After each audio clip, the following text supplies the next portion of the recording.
नरेंद्र मोदी की राजनीति और नरेंद्र मोदी की चुनावी जीत जिन दो चीजों पर टिकी हुई है, उन दो चीजों पर तगड़ा वार राहुल गांधी अगले 2 दिनों के अंदर 16 फरवरी और 17 फरवरी को करने वाले हैं।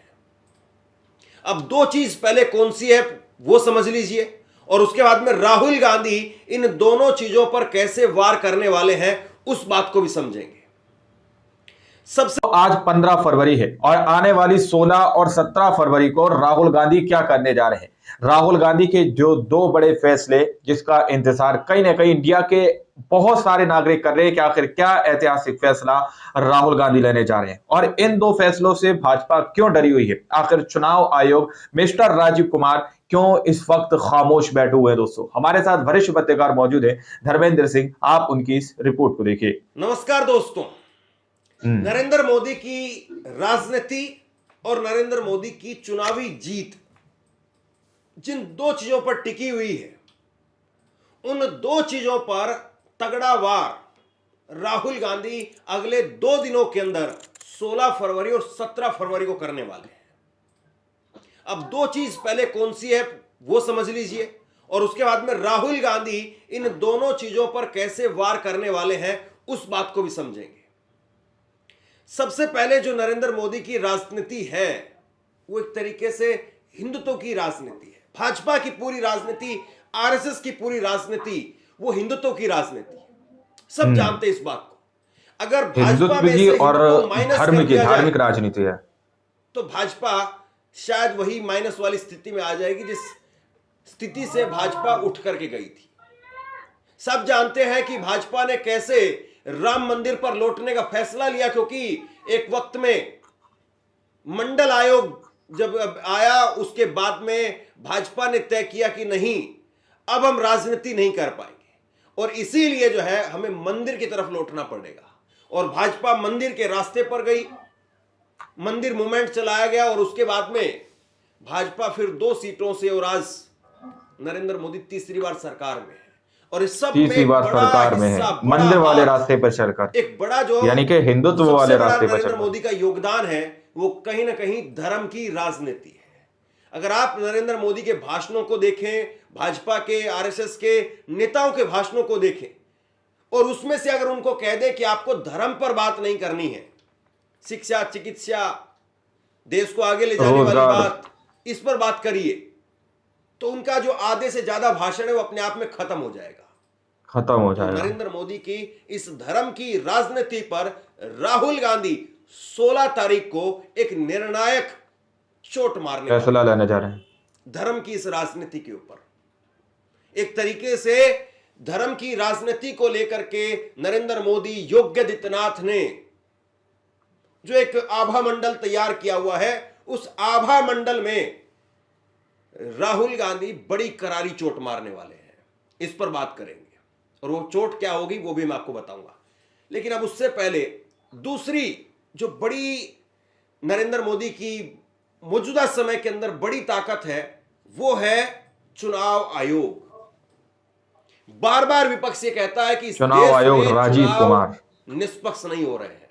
राहुल गांधी तो इससे भी और आगे कई कदम निकल करके इस बात को कहते हैं कि हमें इंडियन स्टेट से लड़ना पड़ रहा है।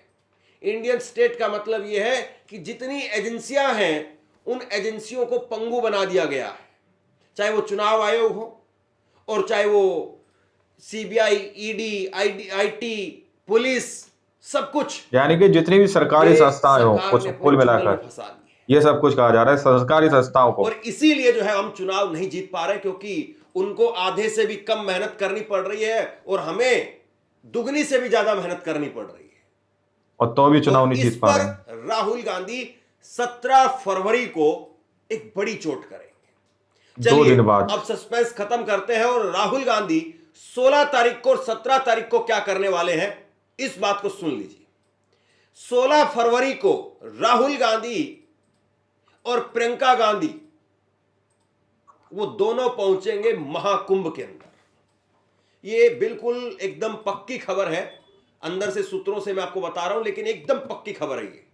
16 तारीख को राहुल गांधी और प्रियंका गांधी महाकुंभ में जा रहे हैं और महाकुंभ में जाकर के वहां डुबकी लगाने का काम करेंगे। योगी आदित्यनाथ बार बार इस बात को कहते हैं कि अखिलेश यादव वो महाकुंभ के बारे में नेगेटिव प्रचार करते हैं।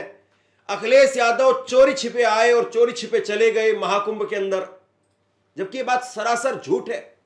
अखिलेश यादव पूर्व मुख्यमंत्री है और कोई भी जब बड़ा नेता आता है तो उसको बाकायदा प्रोटोकॉल के तहत आना पड़ता है, प्रोटोकॉल के तहत उसको वहां पर लाया जाता है, सुरक्षा दी जाती है, तब सुरक्षा के अंदर उसका स्नान होता है। राहुल गांधी भी जब जाएंगे, अभी तो ये खबर आ गई सामने निकल कर, अगर राहुल गांधी भी अपने इस दौरे को बिल्कुल गुप्त रखते तब भी उनको प्रोटोकॉल के तहत ही ले जाया जाता, सिक्योरिटी मिलती, सिक्योरिटी के अंदर ही रह करके वो स्नान करते।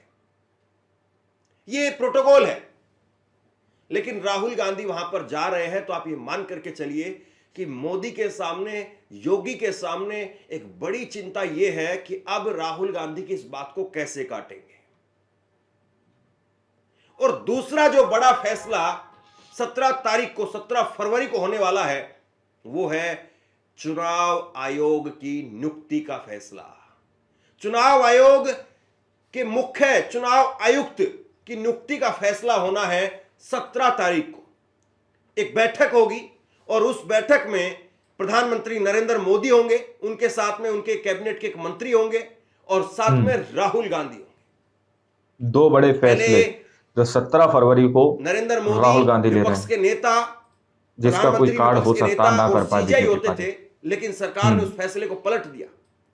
अब सवाल यह भी है कि क्या राहुल गांधी मुख्य चुनाव आयुक्त की नियुक्ति अपने हिसाब से करवा पाएंगे?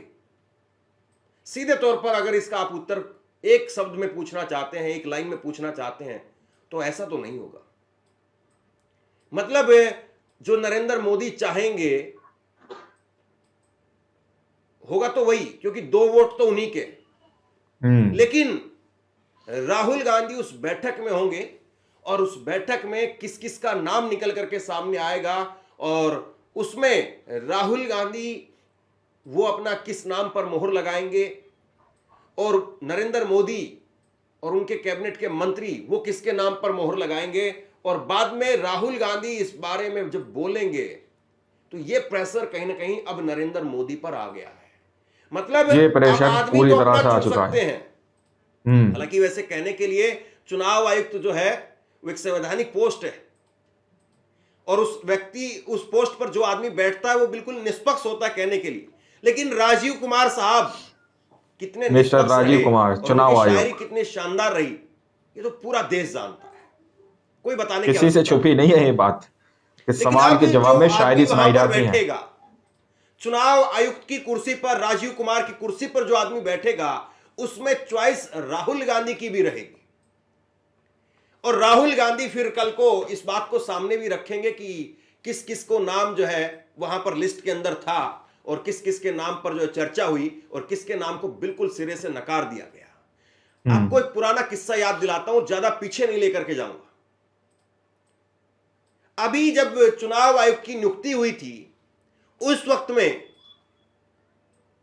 अधीर रंजन चौधरी कांग्रेस की तरफ से गए थे, लोकसभा में वही कांग्रेस के नेता थे, अधीर रंजन चौधरी गए और अधीर रंजन चौधरी ने उस वक्त में बताया था कि भाई हमें बिल्कुल कम समय मिला और इतने कम समय के अंदर हमें जो है वो 100 नाम के करीब, 50 नाम के करीब वो दे दिए गए। फिर उसके बाद में से सिलेक्टेड लिस्ट जो है वो 10-15 नामों की, 20 नामों की आई, अगर मुझे ठीक से याद आ रहा हो तो। और उसके बाद में अचानक से जो है वो वहां से पता चलता है कि उन्होंने तय कर लिया है। अब राहुल गांधी के होते हुए इतनी सारी चीज इतने आसान तरीके से तो नरेंद्र मोदी नहीं कर पाएंगे। अब इन दोनों चीजों का असर क्या पड़ेगा इस बात को जरा समझिए। सबसे पहले राहुल गांधी जा रहे हैं महाकुंभ के अंदर। राहुल गांधी, कांग्रेस पार्टी ने कम से कम एक बात तो आज की तारीख में भाजपा भी मानने लगी है कि राहुल गांधी ने एक वोट बैंक तैयार कर लिया है और वो वोट बैंक है दलितों का, पिछड़ों का, मुसलमानों का। यह बात सही है कि पूरी तरह से वो नहीं है। दलित, पिछड़े, अल्पसंख्यक वो पूरी तरह से तो राहुल गांधी के साथ में नहीं है, लेकिन बड़ी हद तक जो है राहुल गांधी ने इसमें कामयाबी हासिल कर ली है। कामयाबी बहुत हद तक हासिल राहुल कर ली गांधी है इस कई बारे हद में तक दोस्तों। कामयाब हो गए हैं कि दलितों में, पिछड़ों में, अल्पसंख्यकों के अंदर उन्होंने सीधे तौर पर इस बात को पहुंचा दिया, इस मैसेज को पहुंचा दिया है कि हम आपके भले के लिए काम कर रहे हैं, आपके आरक्षण के लिए काम करेंगे, जातिगत जनगणना के लिए काम करेंगे, आपकी आने वाली पीढ़ियों की तकदीर बदल देंगे। ये आश्वासन कहीं ना कहीं यकीन में बदलवा दिया वो उन्होंने अभी भाजपा ने, पूरी तरह वो से कांग्रेस इसलिए भी ने। साथ नहीं आ रहा क्योंकि ऊपर का जो वोट है वो राहुल गांधी के पास में नहीं आ रहा है। और राहुल गांधी कहीं ना कहीं सॉफ्ट हिंदुत्व के जरिए उसको भी साधने की कोशिश करेंगे। और ये बात भी नहीं है कि राहुल गांधी की जो छवि है या प्रियंका गांधी की जो छवि है वो कोई ऐसी हो कि जिसको धर्म के प्रति लोग स्वीकार नहीं करेंगे। भाजपा ने, आरएसएस ने हालांकि बड़ा नुकसान किया इसमें राहुल गांधी का, कांग्रेस पार्टी का, लेकिन फिर भी मैं आपको एक चिट्ठी दिखा देता हूं। ये चिट्ठी आप देखिए, ये राम मंदिर के मुख्य पुजारी आचार्य सत्येंद्र दास की चिट्ठी है। ये चिट्ठी उन्होंने उस वक्त में लिखी थी जब राहुल गांधी यात्रा निकाल रहे थे। नरेंद्र मोदी के होते हुए कोई चिट्ठी लिख दे रहा है जबकि राम मंदिर बन रहा था उस वक्त में, कोई आसान बात तो नहीं है। तो आप लोगों ने इस वीडियो को शुरू से आखिर तक देखा। वीडियो के अंदर साफ तौर पर बात की जा रही है कि राहुल गांधी ने जो 2 बड़े फैसले लेने का ऐलान किया है, कहीं ना कहीं उन्होंने इस बात को समझ लिया कि जिस तरह से भाजपा राजनीति कर रही है, जिस तरह से मोदी जी राजनीति कर रहे हैं, जिस तरह से सीएम योगी आदित्यनाथ जी राजनीति कर रहे हैं, उसी तरह से कहीं ना कहीं कांग्रेस को भी राजनीति करना पड़ेगी। जिस तरह से धर्म के नाम पर या मंदिर के नाम पर जो राजनीति इस वक्त चल रही है, उस चीज को कांग्रेस कहीं ना कहीं भापती हुई नजर आ रही है दोस्तों। अब सीधे तौर पर राहुल गांधी भी यहाँ पर जो है मिस्टर राजीव कुमार को लेकर बात करने की बात कही गई है और सीधे तौर पर 17 फरवरी को राहुल गांधी भी अब कुंभ के मेले में जाएंगे और ये जो है स्नान करके वहां से वापस आएंगे दोस्तों। शायद मुझे नहीं लगता कि इस बार जो है राहुल गांधी के ऊपर किसी भी तरह का सोशल मीडिया पर प्रहार ना किया जाए। इसमें भी कहीं ना कहीं नेगेटिव पॉइंट ढूंढ ही लिया जाएगा और कहीं ना कहीं दोस्तों ये चीज इस बात को दर्शाती है कि सीधे तौर पर चुनाव आयोग को लेकर जो बात कही गई है कि हम जितनी ज्यादा मेहनत कर रहे हैं उतनी ही कम रिजल्ट हमें सामने देखने को मिल रहे हैं। तो सीधे तौर पर कांग्रेस पार्टी इस बात को लेकर अब चुनाव आयोग को लेकर कहीं ना कहीं एक्शन के मूड में। अब आप लोग जरा सोचकर बताइएगा कि वाकई में चुनाव आयोग चुनाव के अंदर खेला करता है या फिर सिर्फ विपक्ष की तरफ से इस तरह के एलिगेशन लगाए जाते हैं। लेकिन चुनाव आयोग से जब स्पष्टीकरण मांगा जाता है तो चुनाव आयोग शेर और शायरी करने पर मजबूर हो जाता है और शेर शायरी करके जवाब देता है दोस्तों।